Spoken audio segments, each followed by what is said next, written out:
The death of Sanguinius wounded reality itself, leaving a void that could never be filled within the hearts and souls of his sons. But what the tragedy did to their minds may just be one of the most grimdark things in Warhammer 40k. We've had glimpses over the years, and seen what the Blood Angels go through in the 40k timeline when they fall to the Black Rage. But what about during the Heresy, when Sanguinius died? Thanks to the short story Angels of Another Age by John French, from Era of Ruin, we get a good look at just that moment. And it gets really, really dark. I had to listen to it twice to make sure I had indeed heard what I heard the first time. And honestly, it just made it better. If you can't tell, I really liked this one. The Wasteland takes names, just like it takes everything else. Out of ammo, killing with sword alone for what seems like forever, in his mind at least, Guillon, the Blood Angel, somehow endures. In an apocalyptic hellhole that used to be recognizable as Terra, the Solar War is in its final moments. They fought for weeks, and the bodies are stacked to the sky in some places. The sky is ochre, as is the ground. The air is thick with dust. Guillon is with 2 other survivors, which they note is the exception, not the norm, to still live. The White Scar Suluk has a chain glaive that is jammed and has broken teeth. It doesn't work at all anymore, except as a club, basically. And Naren has a mace that hangs in his one arm. The other side of his body is a blackened ruin. Charred skin and broken bone protrudes from destroyed, cracked armor. He's barely holding on to life, missing his left arm from the shoulder down, which really says something because Imperial fists are excellent with shoulder awareness and protection. They're in what used to be Marmak South, a series of hab blocks for the human historians who studied the Great Crusade, turned into a string of artificial cliffs by the War Masons, set with crenellations and gun emplacements. It was the front line days before, but has been long since overrun. Now the whole line is rubble. Hold Point 78, as it was designated, is now a smoking crater, and jagged metal support beams poking out of the ground. Nothing really remains, claimed, like everything else in this story, by the Wasteland. Guillon only knows where they are because of a carving that he sees on one of the ruins still with a bit standing, and there's a compass basically pointing north so he can place where they are. Suluk asks him if he knows their location.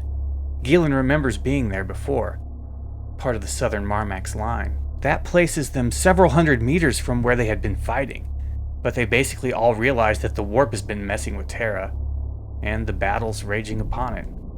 This is the Wasteland. Time, space, and distance no longer mean what they once did here. One moment they were behind the main defenses, holding the line, and the next they were back in the Wasteland, behind enemy lines, finding themselves within the wreckage of their own past. Guillon remembers his brother who had died at that spot. The Wasteland was full of dead angels. The sky's rust, hazy, and blends into the horizon. Guillon is imagining writing, and Suluk asks him what he was doing, questioning his sanity. A brush dipping into ink over and over. Suluk is blood-covered and helmetless. His face and hairline are caked with dried blood too. He looks like he's exactly where he is and what he is, a veteran of the most massive conflict imaginable to the human mind, struggling to hold on to life in the aftermath of civilization. The Imperial Fist, Naren, comes back from keeping watch. His eye lenses are cracked, his helmet nearly as wrecked as his body, but he saw something, and he knows it's coming for them, or at least toward them.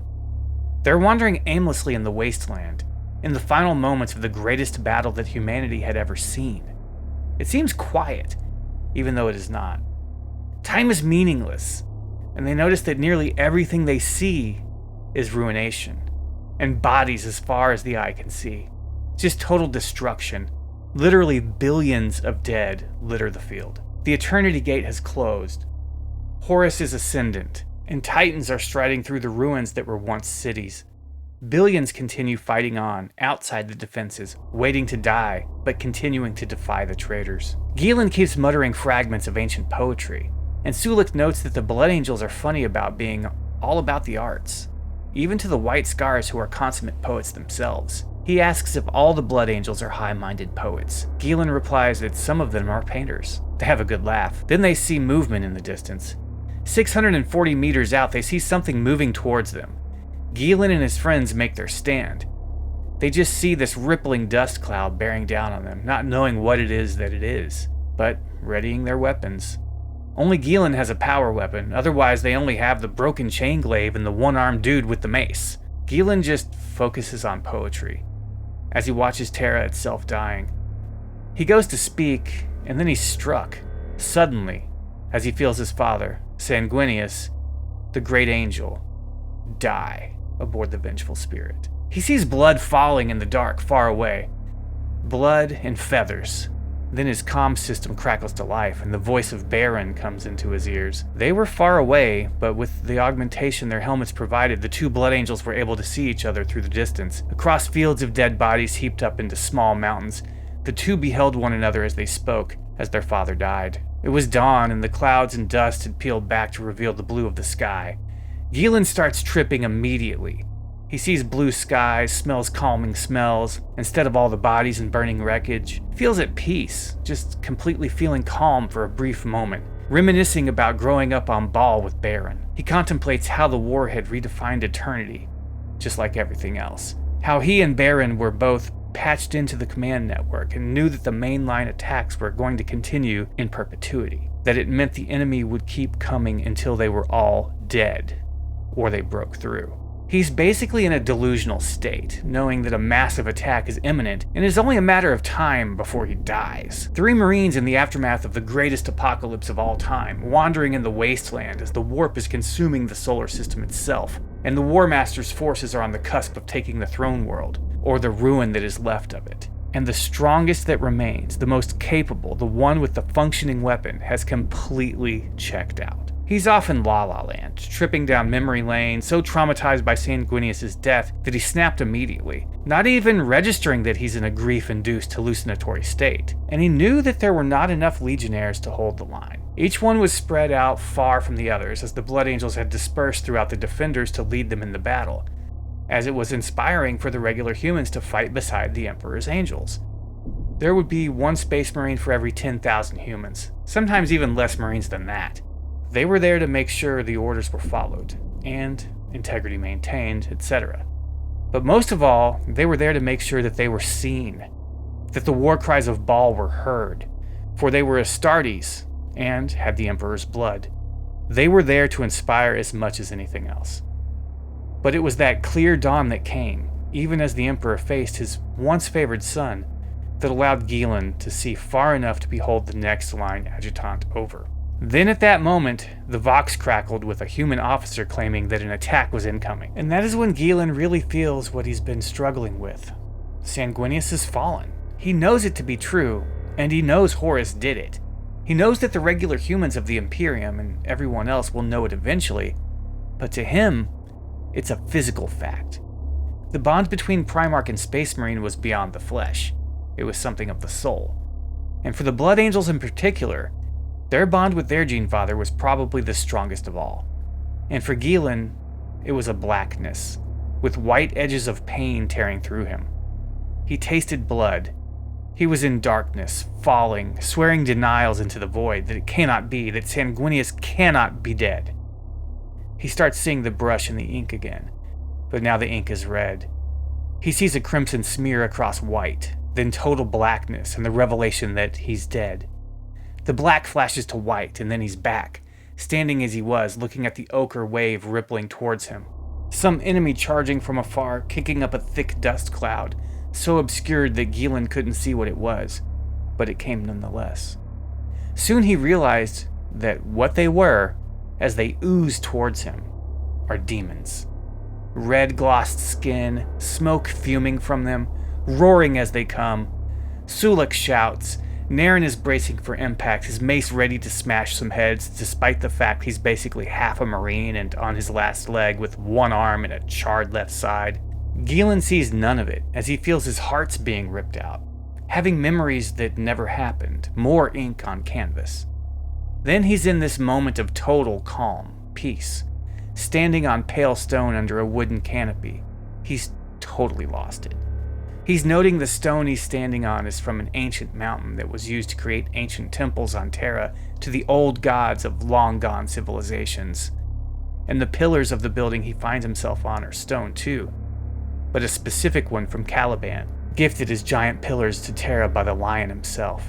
Rain was pouring down outside the canopy. He's watching petals from the many blossoms of the gardens surrounding the building as they dance in pools in the rainfall. This is all in his mind, but he's obviously totally checked out. He realizes that he's in the past, fallen from pain into the past, a moment he's already lived through. He's in the gardens of Hate Anakia when he was permitted to check them out with 100 of his brothers when the Great Angel first came to Terra. He was among the honor guard of Sanguinius then. The 100 spent their time in the garden creating great works of art to give to the Primarch. Guillon wrote a poem and Baron had been a painter. He recalls Baron painting, and the memory of Baron turns to him and states, "I am dead." Almost as if it were a question, but definitely a statement.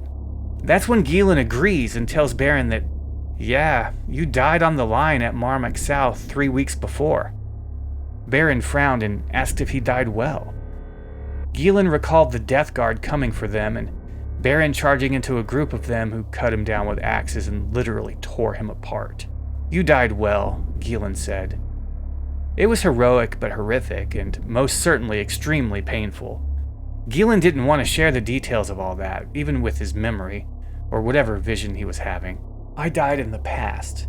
I died in an age of sorrow and betrayal and bitterness," Baron said. The whole time he's painting, and what he's putting on the parchment is ochre in color and swirling. It becomes clear that what Guillon is seeing in his dead brother's painting is what is really happening. It is what is going on around him in the wasteland. Baron paints yellow, and a yellow fog creeps across his painting, and ostensibly across the wasteland. "I died knowing that the Imperium that we believed in would never be as it was." Baron started painting red. Suddenly Guillon realized he's not looking at a picture, but at the south line of the Marmac. The Death Guard were coming closer, obscured by a cloud of flies. "I died as an angel of a past age," Baron's voice said. Guillon felt the dust and poison gas roll over him, but perceived that as a wash of watercolors, as Baron was painting within his memories, or visions, or hallucinations. It isn't clear how Guillon is perceiving this as he's caught up in it. Then he's there, in that moment when Baron died, seeing it happen again, seeing the Death Guard butchering him in the rubble, seeing Baron's heroic charge and seeing how it ended, a moment that most likely saved his own life. Baron's heroics are on full display, and he totally slaughters many of the human troopers accompanying the Death Guard, and it gets brutal. Lots of blood, like Evil Dead amounts of blood, just hucking buckets of red-dyed corn syrup right at the camera lens. Then Guillon is looking at the moment as if it is the painting again. He doesn't know what's what at all. Seeing the enemy firing at Baron as white flashes on the canvas. He sees the death of Baron as a still image, as the painting of Baron himself. "I died. I do not have to live with the future that is to come." Then he falls again, through white instead of black. And he's back in reality, or what he feels is reality, but who knows at this point, the guy's all over the place. And he feels a searing pain in his arm. He's screaming, shouting, the sound pouring from inside him. He's totally destroying an enemy as he comes to, smashing through a skull with his sword and splattering gore everywhere, just like a blood angel should.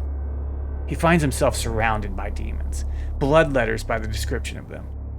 The war, the last battle of battles, Guillon realizes, has worn the barrier between reality and the warp so thin it has turned Terra itself into a demon world.